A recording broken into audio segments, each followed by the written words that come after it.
नमस्कार, आप देख रहे हैं न्यूज़ 69 चैनल और मैं हूं आपके साथ अंकिता। चलिए रुक करते हैं खबरों की ओर। जबलपुर मुख्य चिकित्सा अधिकारी संजय मिश्रा ने एक बड़ी कार्रवाई की है। जबलपुर के दो हॉस्पिटल, पहले जबलपुर के बेदी नगर स्थित एप्पल हॉस्पिटल और दूसरा कोठारी हॉस्पिटल मदन महल, इनके पंजीयन निरस्त किए गए हैं। एप्पल हॉस्पिटल की लगभग बहुत दिनों से शिकायत मुख्य चिकित्सा अधिकारी संजय मिश्रा के पास आ रही थी, जिस पर उन्होंने यह कार्रवाई की है। वहीं आशीष मिश्रा ने जानकारी देते हुए बताया कि वे लंबे समय से इन अस्पतालों की शिकायत चिकित्सा अधिकारी से करते आ रहे थे, जिसमें जबलपुर के एप्पल हॉस्पिटल में लगातार अनियमितताएं पाई जा रही थी। जब प्रशासन ने कार्रवाई की है तो उन्होंने प्रशासन को इसके लिए आभार व्यक्त किया है एवं उन्होंने अवगत कराया है कि जबलपुर में और भी ऐसे अस्पताल हैं जो अनियमितताएं का शिकार हैं। इस पर भी जिला प्रशासन से आग्रह किया है कि जल्द से जल्द कार्रवाई करे। जी बताएं भैया। लंबे समय से जबलपुर ज़िले में कई अनियमितताएं हैं अस्पतालों में जो चल रही थी, जिसको लेकर पिछले 1 वर्ष से लगातार हमारे द्वारा शिकायत की जा रही थी सीएमएचओ जबलपुर संजय मिश्रा जी को।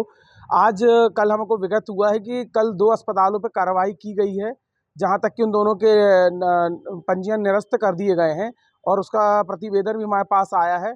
और इसके लिए हम सीएमएचओ संजय मिश्रा जी को धन्यवाद भी देना चाहते हैं और उनसे ये भी आग्रह करना चाहते हैं कि इस तरीके की जो गतिविधि जबलपुर जिले में और भी अनियमितताएं अस्पतालों में उनके ऊपर भी कार्रवाई की जाए।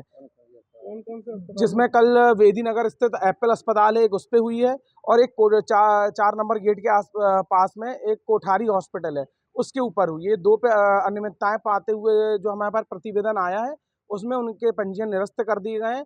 और कहीं ना कहीं ये भी देखने में आता है कि उसके बावजूद भी उन लोग उस अस्पताल संचालित करते रहते हैं, तो इस पे कठोर कार्रवाई भी हो।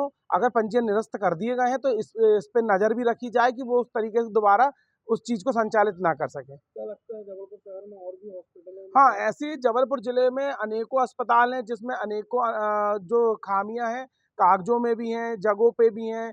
जैसे जिस प्रकार आपको पता होगा, कोविड के टाइम पे एक आग लगी थी जिसमें बहुत बड़ी जनहानि हुई थी, 8 लोगों की जल के मृत्यु हो गई थी। उसके बाद भी देखने में आया था कि अग्नि को लेकर, किसी भी प्रकार की फायर को लेकर कोई कार्रवाई नहीं की जा रही थी, सिर्फ कागजों पे की जा रही थी। तो कहीं न कहीं ये बात आती है कि इस तरीके की जो दुर्घटनाएं हैं उस पर रोक लगे और जो ऐसे भ्रष्ट अधिकारी हैं, जो भ्रष्ट लोग हैं, जो गलत तरीके से कागजों का इस्तेमाल कर अपनी दुकानदारी संचालित करते रहते हैं, इनके ऊपर कार्रवाई हो, कानूनी कार्रवाई हो और एक डर का वो हो। और अगर इस तरीके की कार्रवाई नहीं करते तो आने वाले समय में उच्च न्यायालय में हम जाएंगे, एक पिटीशन दायर करेंगे और हमारे आईटीआई द्वारा हमें कई दस्तावेज कई अस्पतालों के हमारे पास हैं जिनको लेके बहुत जल्दी हम माननीय न्यायालय में जाने। देखने में आया था कि कुछ हॉस्पिटलों पे आपने उजागर किए थे, तो आपको भी दबाव बनाने की जी, बहुत दबाव बनाने के प्रयास किया गया, अनेकों प्रकार से राजनीतिक कई पाखंडों के तहत आरोप प्रत्यारोप भी लगाए, लेकिन कहीं ना कहीं न्याय मिलता है और हमें न्याय भी मिला इस बात को लेकर। आज हमें बड़ी प्रसन्नता है कि इस तरीके की जो गतिविधि कई दिनों से लगातार शहर में चल रही है उन पर रोक और अंकुश लग रही है।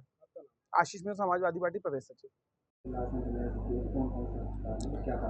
जी, 2 अस्पतालों में एक एप्पल हॉस्पिटल था मदन महल का और एक कोठारी हॉस्पिटल था टेलीग्राफ गेट नंबर 4 पे। तो एप्पल हॉस्पिटल है, उनके जो संचालक हैं उन्होंने इस माह 2 बार आवेदन दिया था कि वे इस अस्पताल को बंद करके दूसरे स्थान पर शिफ्ट करके अस्पताल प्रारंभ करेंगे। तो उनके आवेदन पर विचार करते हुए और जो अलग अलग कुछ एनओसीज चाहिए होती हैं पॉल्यूशन की, वो पूरी नहीं हो पा रही क्योंकि वो भी निरस्त होंगी तब नई अस्पताल के लिए एनओसी मिलती है। तो उस आधार पे पहले हम लोगों को उनका जो पंजीकरण है वो निरस्त करना पड़ता है, तो हमने वो निरस्त किया है। अब वो नया पंजीकरण कराएंगे, जो भी भवन में वो जाएंगे। अभी फ़िलहाल में वो नए मरीज भर्ती नहीं करेंगे, जो पुराने मरीज भर्ती हैं उनको पर्याप्त और अच्छा इलाज देकर उनको डिस्चार्ज करेंगे।